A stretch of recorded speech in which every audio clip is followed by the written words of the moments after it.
물관리사가 전화를 했을 때 나는 방금 탈해난 보리차를 보온병에 담고 있었다. 이철수 사장님. 김혜영님 차량이 지하주차장 B구역에 있는데 세차 부탁드린다고 전해주시라네요. 알았다는 대답을 남기고 현관장에 놓인 차 키를 집어들었다. 은색 키홀더는 작년 결혼 30주년에 내가 선물한 커플용이었다. 우리가 사는 아파트는 10년 전 이사 온 곳이다. 지하주차장 조명은 언제나 어둑했다. 하얀색 그랜저 옆에 서자 차량 도어락을 눌렀다. 문을 열자마자 낯선 달콤한 향기가 코를 찔렀다. 아내가 애용하는 치자꽃 향이 아닌 지나치게 진한 이 향기는 숨이 막힐 것 같았다. 나는 눈살을 찌푸리며 동승석 커버를 빼내려 몸을 숙였다. 손이 시트에 닿자 끈적한 감촉이 전해졌다. 지하주차장 불빛 아래 살펴보니 밝은 베이지색 가죽 시트에 흰색 얼룩이 군데군데 박혀 있었다. 우유도 커피도 아닌 기름기가 번들거리는 이 물질을 손가락으로 문지르자 심장이 내리꽂히는 느낌이었다. 발바지 틈새를 본 순간 온몸에 피가 얼어붙었다. 사용한 콘돔 3개가 비틀려 놓여 있었고 포장지는 낯선 외국어 브랜드 로고로 도배되어 있었다. 30년의 추억이 산산조각나며 머릿속을 핥히고 지나갔다. 신혼 시절 고시원에서 웅크리던 모습. 딸을 낳고 힘겹게 웃던 아내의 얼굴. 지난 생일날 사골곰탕을 끓이며 오래오래 잘 살자 던 그 말들이 차 안의 더러움과 겹쳐졌다. 목에서 핏맛이 올라왔다. 차문에 기대어 간신히 넘어지지 않을 수 있었다. 아내의 야근 거짓말. 몰래 받던 전화. 딸 선물 비용으로 요구했던 돈의 진짜 용도. 아침에 출근하며 내 옷깃을 정리해주던 그 미소가 이제는 역겨웠다. 차 키가 콘크리트 바닥에 떨어지며 메아리 쳤다. 쪼그려 앉아 키를 주울 때 시트의 얼룩이 다시 시야에 들어왔다. 30년을 헌신적으로 대해왔는데 어떻게 이 지경까지? 차문을 3개 닫으며 입구로 걸어갔다. 집이라는 공간이 더 이상 숨을 쉴 수 없는 곳으로 느껴졌다. 단지 입구 벤치에 앉아 식은 보리차를 마시며 스마트폰 앨범을 들여다보았다. 지하주차장에서 찍은 사진들이 눈을 찌르고 있었다. 결국 집으로 돌아왔을 때 현관에는 아내의 베이지색 하이힐이 놓여 있었다. 철수야? 김치전 바로 나와. 주방에서 아내의 목소리가 흘러나왔다. 나는 무언의 대답으로 거실 소파에 앉아 스마트폰을 탁자 위에 내려쳤다. 화면에는 차량 시트의 얼룩이 선명했다. 아내가 접시를 들고 나오자 표정이 굳었다. 이게 뭐야? 떨리는 손으로 스마트폰을 집어든 그녀의 안색이 새하얗게 변했다. 내 차 아니야. 설명해봐. 그녀는 갑자기 스마트폰을 소파에 내동댕이 쳤다. 이철수. 내 차를 뒤지다니. 날 모함할 거야? 모함. 그럼 이게 뭐라고 생각해? 저것들이 혼자 생겼다고? 지난주 김미선에게 차를 빌려줬잖아. 아이들 땅콩 우유가 쏟아진 거겠지. 내가 이 나이에 무슨... 나는 그녀의 거짓말에 심장이 추락하는 걸 느꼈다. 김미선은 지난주 제주도 갔다 왔을 텐데. 차갑게 말을 끊었다. 그리고 매일 밤 10시까지 야근한다던 건 다 뻥이었지? 전화 받을 때마다 베란다로 도망가던 것도? 그녀의 눈동자가 동요했다. 회사 새 프로젝트라서 그래. 이 나이에 질투라니 창피하지도 않아. 소리를 지르며 스마트폰을 낚아채려던 손을 내가 막았다. 갑자기 바닥에 주저앉은 그녀가 울음을 터뜨렸다. 이런 사람과 어떻게 살아? 30년 부부의 정이 바닥에 떨어지는 소리가 났다. 진짜를 밝힐 때까지 내 행동을 조심해. 내던지고 나온 말에 그녀의 울음이 뚝 끊겼다. 다음 날 새벽. 객실에 눅눅한 이불을 걷어내고 거실에서 블랙박스 메모리 카드를 꺼냈다. 2년 전 아내의 안전을 위해 설치했던 장비가 이제는 진실을 캐는 도구가 되었다. 플래닛 호텔 주차장 영상. 2시간의 블랙아웃. 회색 양복 소매. 차량 내부에서 다시 재생되는 영상 속 아내의 모습은 내가 아는 그 여자가 아니었다. 동네 정비소 사장님의 진단은 충격적이었다. 의도적으로 삭제한 겁니다. 여기 코덱이 끊겼어요. 햇빛이 눈부시게 비추는 길거리에서 나는 메모리 카드를 꽉 쥐고 있었다. 모든 것이 계산된 배신이었다. 이제 남은 것은 흔적을 쫓는 일뿐이다. 박미영 어르신의 증언. 신용카드 명세서에 호텔 결제 내역. 남성용 코롱 구매 기록. 하나둘씩 쌓이는 증거들이 서서히 진실의 그림을 완성해갔다. 거실 탁자 위에 놓인 스마트폰이 진동했다. 화면에는 포트만 호텔 주차장 결제 1,008만 원이라는 문자가 아직도 생생하게 박혀 있었다. 서랍에 봉인된 메모리 카드를 바라보며 나는 이제 마지막 단계를 준비하고 있었다. 그녀는 정말로 꼬리를 잘 숨겼다. 종이 청구서는 대분류만 표시된다는 걸 알고 의도적으로 블랙박스 기록을 삭제해. 그렇게 하면 안심할 수 있을 거라 생각했겠지. 하지만 그녀는 잊고 있었다. 돈의 흐름은 지워지지 않는 흔적이라는 걸. 나는 시간순으로 스크린샷을 정리해 새 폴더에 증거라고 이름 붙였다. 창밖이 어두워질 때쯤 현관문 소리가 났다. 아내가 돌아온 거다. 서둘러 태블릿 화면을 잠그고 서재를 나섰을 때 그녀는 신발을 갈아 신고 있었다. 나를 보자. 저녁 뭐 먹어? 나 힘들어서 요리하기 싫은데 라고 말했다. 아무 일도 없었다는 듯 자연스러운 목소리였다. 그 평온한 얼굴을 보니 낯설기만 했다. 아무거나. 두 마디 던지고 주방으로 들어갔다. 등을 돌리니 눈시울이 뜨거워졌다. 소비 기록들은 바늘처럼 그녀의 마지막 위장을 찔러댔고 내 남은 희망도 산산조각 냈다. 이제 단서는 점점 늘어났다. 그 회색 양복 차림의 남자는 나와 점점 가까워지고 있었다. 소비 기록 정리를 마치고 소파에 앉아 한참을 멍하니 있었다. 회색 양복, 검은색 세단, 수요일 밤의 파라다이스 호텔. 이 조각들은 흩어진 퍼즐 같았다. 마지막 한 조각만 있으면 전모를 볼 수 있을 텐데. 그 조각은 아마 아내의 회사에 있을 거다. 그녀가 매일 가장 많이 접하는 건 동료들이니까. 나는 아내에게 직접 묻지 못했다. 그녀는 지금 나를 경계해서 회사 얘기만 해도 폭발할 기세였다. 결국 딸에게 도움을 청할 수밖에 없었다. 딸은 다른 구에서 초등학교 선생님으로 일하면서 엄마와 가깝게 지냈고 회사 동료들에 대해서도 어느 정도 알고 있었다. 딸에게 전화를 걸 때 내 손은 떨리고 있었다. 엄마 요즘 회사에서 괜찮아? 지난번에 말한 프로젝트는 잘 진행되고 있니? 이상함을 눈치채지 못하도록 태연한 척 말했다. 잘 되고 있어요. 지난주에 김승우 선배랑 작업하기 힘들다고 투덜대더라고요. 딸이 웃으며 말했다. 아빠는 왜 갑자기 그걸 물어보세요? 김승우. 그 이름이 바늘처럼 내 심장을 찔렀다. 서둘러 물었다. 그 김승우라는 사람 나이가 어떻게 돼? 평소에 어떤 옷 입고 다니니? 차는 있어? 30대 중반쯤인데. 최근에 부장 승진했대요. 항상 회색 양복 차림에 검은색 K5 타고 다닌다네요. 전에 회사 갔을 때 한 번 봤어요. 딸의 말은 열쇠처럼 내 마음의 자물쇠를 열었다. 회색 양복, 검은색 세단. 모두 일치했다. 전화를 끊고 바로 컴퓨터를 켜 안에 회사 홈페이지를 찾았다. 직원 명단에 김승우 사진이 있었다. 가는 테두리 안경에 점잖은 인상. 형식적인 미소를 띠고 있었다. 프로필에는 아내가 밤늦게까지 야근한다고 했던 프로젝트를 담당한다고 적혀 있었다. 수요일 저녁 7시 15분 안에 차가 파라다이스 호텔 방향으로 간 기록. 박미영 아주머니가 목격한 10시경 검은색 세단에서 내리는 장면을 다시 확인했다. 딸에게 김승우의 근무표를 요청했다.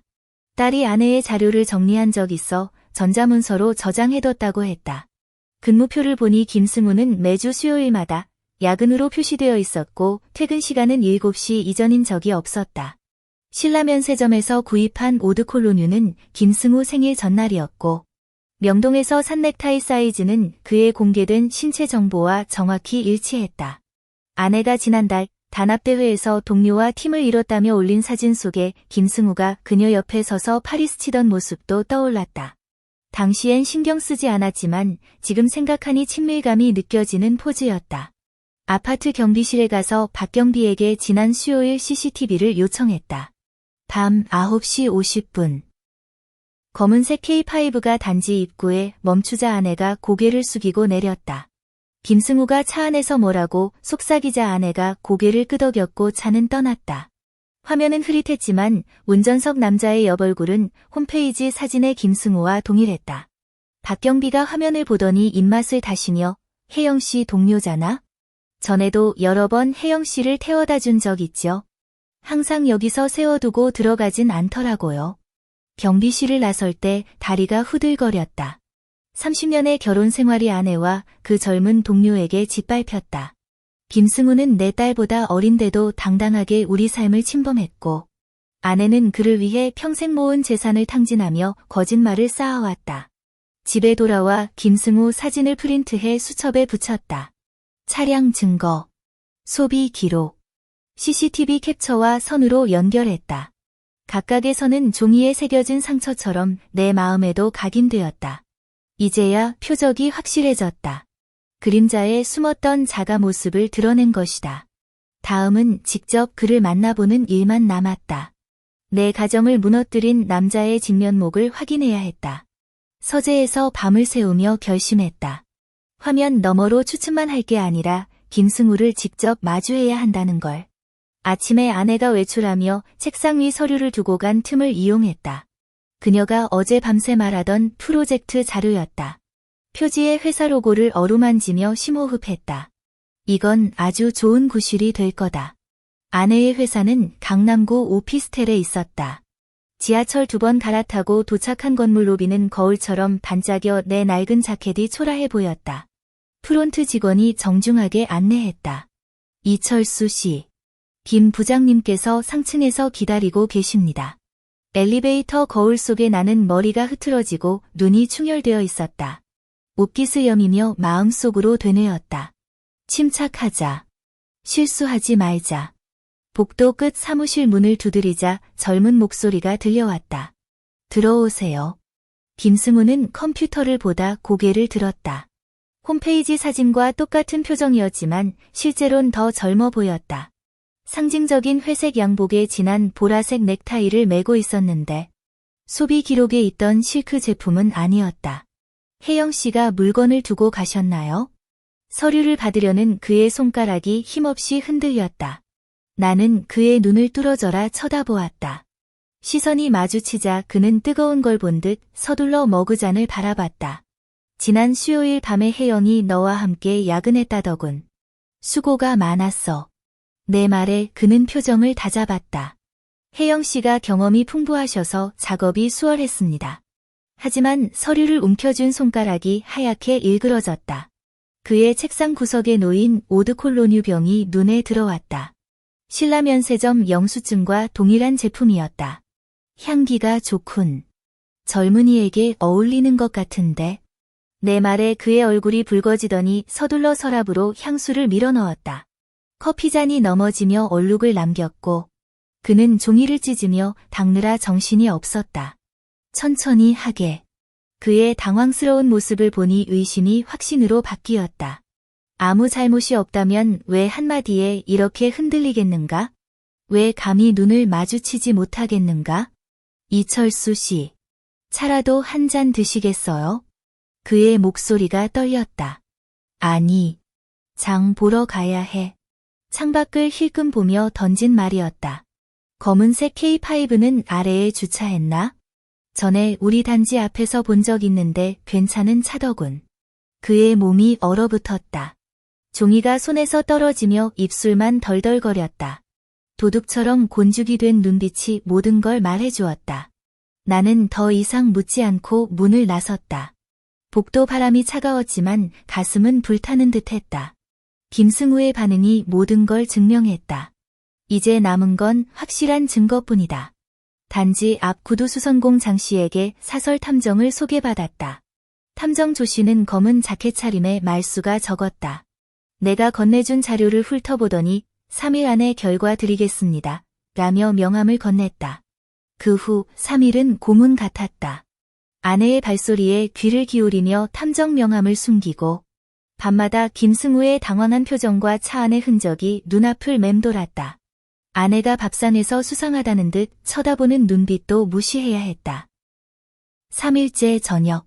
조 탐정의 연락이 왔다. 카페에서 뵙죠. 담배 사간다고 둘러대고 달려간 곳에서 봉투를 받아들었다. 파라다이스 호텔 앞에서 미소 지으며 걸어가는 아내와 김승우의 사진. 허리를 감싼 손. 엘리베이터에서의 키스 장면. 손가락이 얼어붙는 듯 했다. 동영상도 있습니다. 조 탐정이 건넨 휴대폰 화면에는 새벽 1시가 넘어 호텔을 나서는 두 사람이 담겨 있었다. 김승우가 아내를 태운 흰색 그랜저가 사라졌다. 사진을 품에 품고 귀가하던 길에 소주를 샀다. 집에선 아내가 TV를 보다가 소주병을 보며 눈살을 찌푸렸다. 위장 안 좋다며 왜 술을 사왔어? 대답 없이 서재로 들어가 증거들을 서랍에 가뒀다. 수요일 밤 7시. 거실 테이블에 모든 증거를 펼쳐놓았다. 사진, 소비 기록, CCTV 프린트, 블랙박스 메모리 카드. 재판을 기다리는 범죄 기록들처럼 줄지어 놓였다. 현관문이 열리는 소리에 가슴이 뛰지 않았다. 아내와 함께 들어선 김승우가 케이크 상자를 들고 서 있었다. 내가 소파에 앉아있는 걸 보자 상자가 흔들렸다. 이철수 씨. 그의 목소리가 갈라졌다. 뒤로 물러서려는 걸 보니 모든 게 끝난 듯 했다. 들어오세요. 왔으면 같이 이야기나 합시다. 나는 평범한 손님을 부르는 듯 무뚝뚝한 목소리로 말했다.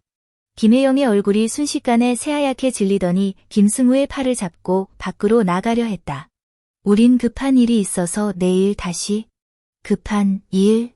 플라티나 호텔에서 프로젝트 회의라도 하러 가려는 겁니까? 아니면 웨스턴 레스토랑에서 러브 코스 세트를 먹으려는 건가요? 나는 탁자 위에 놓인 사진 더미 맨 윗장을 집어 중앙에 내려놓았다. 엘리베이터 앞에서 입맞춤을 나누던 그들의 모습이 선명히 박혀 있었다.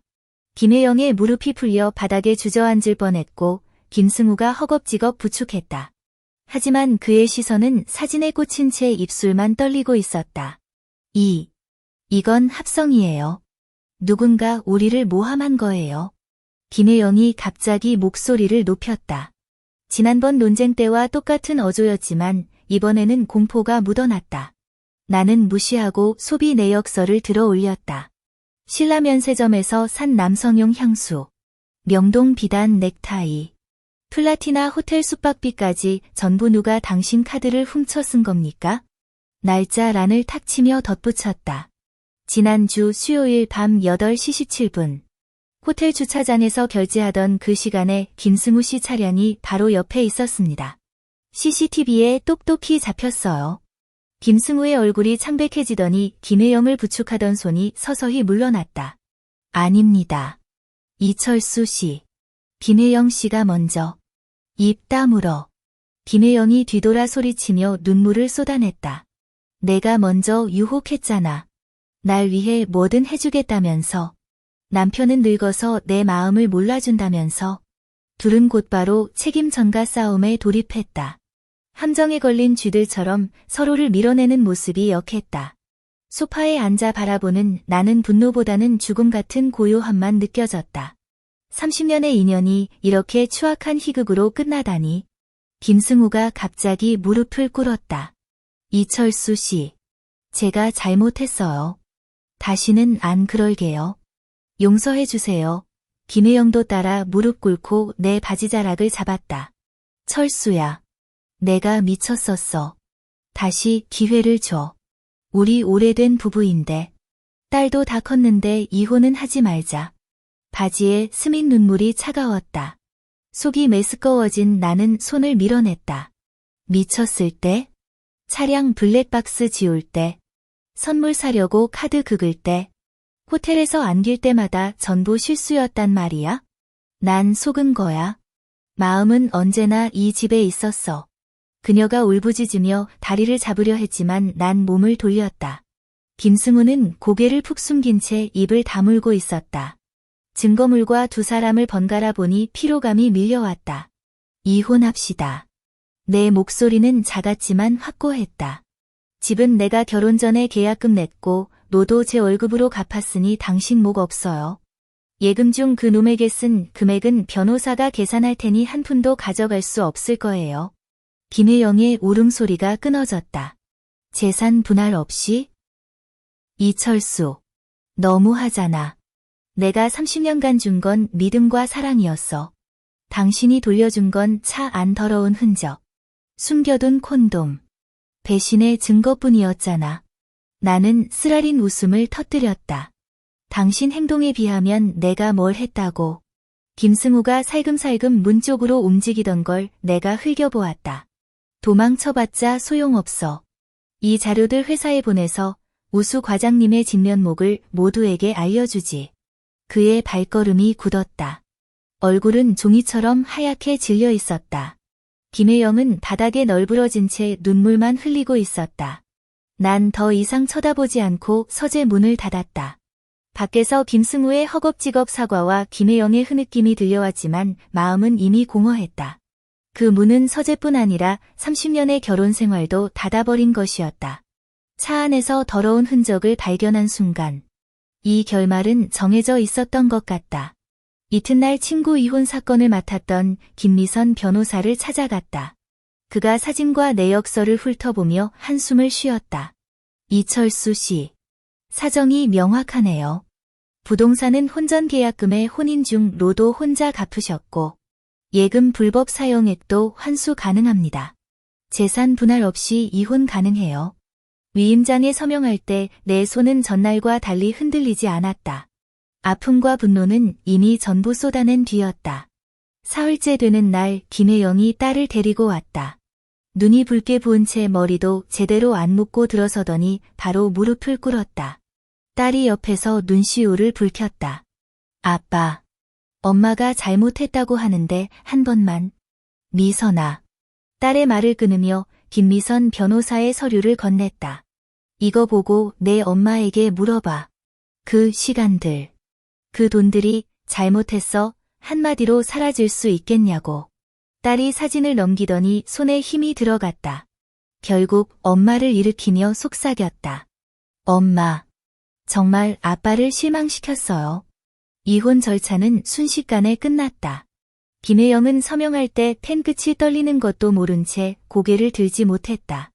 민증국을 나서던 날 그녀가 내 소매를 잡았다. 철수야. 우리 정말 끝난 거야? 결혼 초 그녀의 말꼬리 머리가 떠올랐다. 가슴이 쿵 하는 소리가 났지만 고개를 저었다. 내가 차를 더럽힌 순간부터 이미 끝났어. 얼마 지나지 않아 김승우가 회사에서 잘렸다는 소문이 돌았다. 내가 증거를 보내지 않았어도 동료와의 추문이 터져 김혜영도 이혼을 요구한다더라. 박미영 아줌마가 층계참에서 이야기할 때 통쾌함이 묻어났다. 양심 없는 놈들은 다 그렇게 돼야지. 나는 웃음만 흘리며 방금 산 인절미를 건넸다. 집 정리는 일주일이 걸렸다. 김혜영의 옷과 화장품을 다 싸서 딸에게 넘겼다. 미움보다는 추억을 일으키는 물건들이 눈에 밟혀서였다. 침대보는 새 회색으로 갈아쳤다. 서재에선 김혜영이 자리만 차지한다던 바둑판을 꺼냈고 주말이면 옛 동료들을 불러 대국을 즐겼다. 진 사람이 보리차 사는 규칙이었다. 아침 6시 기상은 변함없었다. 단지 아파트 정원에서 태극권을 하고 신선한 채소를 사러 시장에 들르는 일상. 장사꾼 이씨 아줌마는 예전에 내가 애호박을 자주 사던 걸 기억하고는 이제선 이철수 씨. 오늘 시금치 어때요? 방금 딴 거라 잎이 말짱해요 하며 권했다. 가끔 책상 위 유리병에 데이지 한 송이 꽂아두곤 했다. 딸은 주 2회 찾아와 호박죽을 가져오거나 청소를 도왔다. 어느 날 베란다 화분을 보더니 속삭였다. 아빠. 예전보다 훨씬 생기 있으시네요. 머리를 쓰다듬어 주며 대답 안 했다. 밤늦게 돌아온 김혜영을 기다리지 않아도 빈 거실을 바라보지 않아도 되는 이 삶이 편안하긴 했다. 지난주 노인 서예반에 등록했다. 첫 수업에서 평안 2 글자를 썼다. 분놀림은 서툴렀지만 마음은 평화로웠다. 교실 창문으로 스며드는 햇살이 선명한 한지 위에 드리워졌다. 결혼 초 시어머니 작은 창가에서 이불을 말리던 오후가 떠올랐다. 그때의 따스함엔 가시가 숨어 있었지만 지금의 온기는 깨끗하게 내 몫이었다. 저녁엔 신라면에 계란 프라이를 올려 김치와 함께 먹곤 했다. TV에선 젊은 시절 좋아하던 전원일기 재방송이 흘러나왔다. 식사 중 옛 동료 김씨의 전화가 왔다.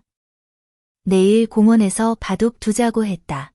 수화기를 내려놓으며 입꼬리가 저절로 올라갔다. 현관 열쇠고리는 딸이 선물한 나무 제품으로 바뀌었다. 차고의 화이트 그랜저는 탈고 소형 전기차로 갈아탔다. 마음속 가시들은 새 삶에 의해 점차 닳아 없어졌다.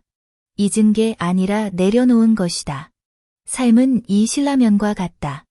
잡다한 재료를 너무 넣으면 느긋해지니 본연의 맛으로 돌아가는 게 가장 좋다. 창문으로 스며드는 달빛이 깨끗한 마루를 적시고 있었다. 모든 것이 제자리에 정착한 것 같았다. 이제야 모든 게 알맞게 느껴졌다.